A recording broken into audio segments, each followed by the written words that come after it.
ഒരു നേരം തൊഴുതു മടങ്ങുമ്പോൾ തോന്നും ഒരു വട്ടം കൂടി തൊഴേണമെന്ന്. ഒരു വട്ടം കൂടി തൊഴുമ്പോഴും തോന്നും ഇതുവരെ തൊഴുതത് പോരെന്ന്.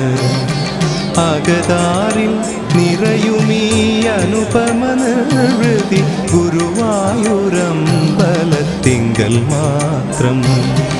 ഒരു നേരം തൊഴുതു മടങ്ങുമ്പോൾ തോന്നും ഒരു വട്ടം കൂടി തൊഴേണമെന്ന്.